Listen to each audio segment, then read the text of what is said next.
Hi friends, ಎಲ್ರಿಗೂ ನಮಸ್ಕಾರ. JNC cooking ರೆಸಿಪೀಸ್ಗೆ ಸ್ವಾಗತ. ನಾನು ಜಯಶ್ರೀ. ಇವತ್ತಿನ ರೆಸಿಪಿ ಬೆಳಗಿನ ತಿಂಡಿಗೆ ಹಾಗೆ ಮಕ್ಕಳ ಲಂಚ್ ಬಾಕ್ಸ್ಗೂ ಕೂಡ ಈ ರೆಸಿಪಿ ತುಂಬಾ ಚೆನ್ನಾಗಿರುತ್ತೆ. ಸೂಪರ್ ಆಗೈತೆ ಪಾಲಕ್ ರೈಸ್. ಅದೇ ಪಾಲಕ್ ರೈಸ್ ರೆಸಿಪಿ. ಈ ರೆಸಿಪಿನ ತುಂಬಾ ಕಡಿಮೆ ಸಮಯದಲ್ಲಿ ಹಾಗೆ ತುಂಬಾ ರುಚಿಯಾಗಿ ಮಾಡ್ಕೊಳ್ಬಹುದು. ಹಾಗೆ ಆರೋಗ್ಯಕರವಾದ ಬ್ರೇಕ್ಫಾಸ್ಟ್ ರೆಸಿಪಿ ಅಂತಾನೆ ಹೇಳ್ಬೋದು. ಬನ್ನಿ ಇದನ್ನ ಹೇಗ್ ಮಾಡೋದು ಅಂತ ನೋಡೋಣ. ಮೊದಲಿಗೆ ಈ ಪಾಲಕ್ ರೈಸ್ ಮಾಡ್ಕೊಳ್ಳೋದಕ್ಕೆ ನಾನಿಲ್ಲಿ ಅರ್ಧ ಕಟ್ಟು ಪಾಲಕ್ ಸೊಪ್ಪು ತಗೊಂಡಿದ್ದೀನಿ. ಈ ಸೊಪ್ಪನ್ನ ನೀಟಾಗಿ ಕ್ಲೀನ್ ಮಾಡಿ ತಗೊಂಡಿದ್ದೀನಿ. ಇವಾಗ ಇದನ್ನ ಸ್ವಲ್ಪ ಬೇಯಿಸ್ಕೊಳ್ಬೇಕು. ಬೇಯಿಸ್ಕೊಳ್ಳೋದಿಕ್ಕೆ ಈ ಕಡೆ ಅದಕ್ಕೆ ಗ್ಯಾಸ್ ಆನ್ ಮಾಡಿ ಒಂದು ಪಾತ್ರೆಗೆ ನೀರು ಬಿಸಿ ಆಗೋದಕ್ಕೆ ಇಟ್ಟಿದ್ದೀನಿ. ಇವಾಗ ನೀರು ಚೆನ್ನಾಗಿ ಬಿಸಿ ಆಗಿದೆ.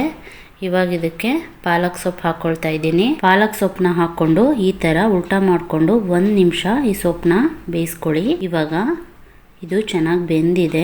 ನೆಕ್ಸ್ಟ್ ಸ್ಟವ್ ಆಫ್ ಮಾಡಿ ಈ ಸೊಪ್ಪು ತಣ್ಣಗಾಗೋದಿಕ್ ಬಿಡೋಣ. ಇವಾಗ ಈ ಸೊಪ್ಪು ತಣ್ಣಗಾಗಿದೆ. ಈ ಸೊಪ್ಪನ್ನ ಒಂದು ಮಿಕ್ಸಿ ಜಾರ್ಗೆ ಹಾಕೊಳ್ತಾ ಇದ್ದೀನಿ. ಹಾಗೆ ಒಂದು 6 ಹಸಿರು ಮೆಣಸಿನಕಾಯಿನೂ ಕೂಡ ಹಾಕೊಳ್ತಾ ಇದ್ದೀನಿ. ಇದೆರಡೂನು ನುಣ್ಣಗೆ ಗ್ರೈಂಡ್ ಮಾಡ್ಕೊಳ್ಳೋಣ. ನೋಡಿ, ಈ ತರ ನುಣ್ಣಗೆ ಗ್ರೈಂಡ್ ಮಾಡಿ ಎತ್ತಿಟ್ಕೊಂಡಿದ್ದೀನಿ. ನೆಕ್ಸ್ಟು ಇನ್ನೊಂದು ಕಡೆ ಮೊದಲೇ ಅನ್ನ ಮಾಡಿಟ್ಕೊಂಡು ಒಂದು ಪ್ಲೇಟ್ಗೆ ಹಾಕ್ಕೊಂಡು ಬಿಸಿ ತಣ್ಣಗಾಗೋದಿಕ್ಕೆ ಇಟ್ಟಿದ್ದೀನಿ. ನೆಕ್ಸ್ಟು ಈ ಕಡೆ ಒಗ್ಗರಣೆ ಮಾಡ್ಕೊಳ್ಳೋದಿಕ್ಕೆ ಸ್ಟವ್ ಹಚ್ಚಿ ಸ್ಟವ್ ಮೇಲೆ ಒಂದು ಬಾಣಲಿ ಇಟ್ಕೊಂಡಿದ್ದೀನಿ. ಬಾಣಲಿ ಬಿಸಿ ಆದಮೇಲೆ ಒಂದು 3 ಸ್ಪೂನು ಅಡುಗೆ ಎಣ್ಣೆ ಹಾಕ್ಕೊಂಡಿದ್ದೀನಿ. ಹಾಗೆ 1-2 ಸ್ಪೂನು ತುಪ್ಪ ಹಾಕ್ಕೊಳ್ತಾ ಇದ್ದೀನಿ. ಎಣ್ಣೆ ತುಪ್ಪ ಬಿಸಿ ಆದಮೇಲೆ 1-2 ಪೀಸ್ ಚಕ್ಕೆ, 4 ಲವಂಗ, ಹಾಗೆ ಒಂದು ಅರ್ಧ ಟೀ ಸ್ಪೂನ್ ಜೀರಿಗೆ, ಹಾಗೆ ಒಂದು 10 ಅಥವಾ 15 ಗೋಡಂಬಿನ ಹಾಕ್ಕೊಳ್ತಾ ಇದ್ದೀನಿ. ಗೋಡಂಬಿ ಚೆನ್ನಾಗಿ ಫ್ರೈ ಆಗಿ ಕಲರ್ ಚೇಂಜ್ ಆಗೋವರೆಗೂ ಫ್ರೈ ಮಾಡ್ಕೊಳ್ಳಿ.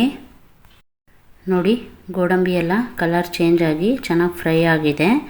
ನೆಕ್ಸ್ಟ್ ಇದಕ್ಕೆ ಒಂದು ಮೀಡಿಯಮ್ ಸೈಜ್ ಈರುಳ್ಳಿನ ಸಣ್ಣದಾಗಿ ಕಟ್ ಮಾಡಿಕೊಂಡು ಸೇರಿಸ್ಕೊಳ್ತಾ ಇದ್ದೀನಿ. ಈರುಳ್ಳಿನೂ ಅಷ್ಟೇ ಸ್ವಲ್ಪ ಕಲರ್ ಚೇಂಜ್ ಆಗೋವರೆಗೂ ಫ್ರೈ ಮಾಡ್ಕೊಳ್ಳಿ. ನೆಕ್ಸ್ಟು 1 ಸ್ಪೂನು ಶುಂಠಿ ಬೆಳ್ಳುಳ್ಳಿ ಪೇಸ್ಟ್ ಹಾಕ್ಕೊಳ್ತಾ ಇದ್ದೀನಿ. ಶುಂಠಿ ಬೆಳ್ಳುಳ್ಳಿ ಪೇಸ್ಟು ಹಸಿ ವಾಸನೆ ಹೋಗೋವರೆಗೂ ಚೆನ್ನಾಗಿ ಫ್ರೈ ಮಾಡಿಕೊಂಡು ನೆಕ್ಸ್ಟು 1-2 ಟೊಮೆಟೊನ ಈ ಥರ ಸಣ್ಣದಾಗಿ ಕಟ್ ಮಾಡಿಕೊಂಡು ಸೇರಿಸ್ಕೊಳ್ತಾ ಇದ್ದೀನಿ. ಟೊಮೆಟೊನೂ ಅಷ್ಟೇ ಸಾಫ್ಟಾಗಿ ಬೇಯೋವರೆಗೂ ಫ್ರೈ ಮಾಡ್ಕೊಳ್ಳಿ. ನೋಡಿ, ಟೊಮೆಟೊ ಎಲ್ಲ ಸಾಫ್ಟಾಗಿ ಬೆಂದಿದೆ. ಇವಾಗ ಇದಕ್ಕೆ ಪಾಲಕ್ಕು ಮತ್ತು ಹಸಿರು ಮೆಣಸಿನ್ಕಾಯಿ ರುಬ್ಬಿಟ್ಕೊಂಡಿದ್ವಲ್ಲ ಆ ಪೇಸ್ಟ್ ಹಾಕ್ಕೊಳ್ತಾ ಇದ್ದೀನಿ. ಹಾಕ್ಕೊಂಡು ಚೆನ್ನಾಗಿ ಒಂದು ಸಲ ಮಿಕ್ಸ್ ಮಾಡ್ಕೊಳ್ಳಿ.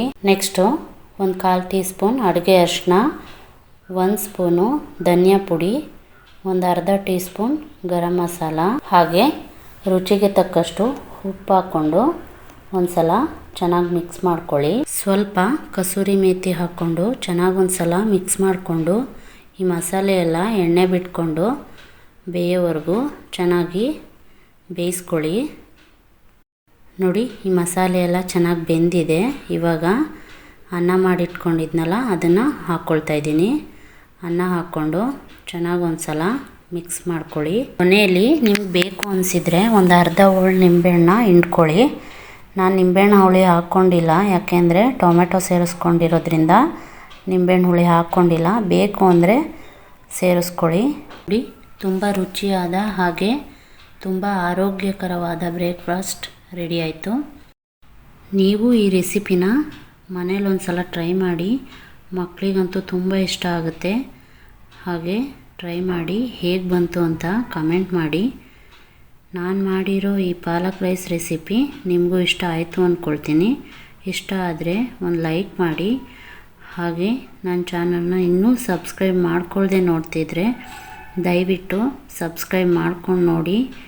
Thank you for watching.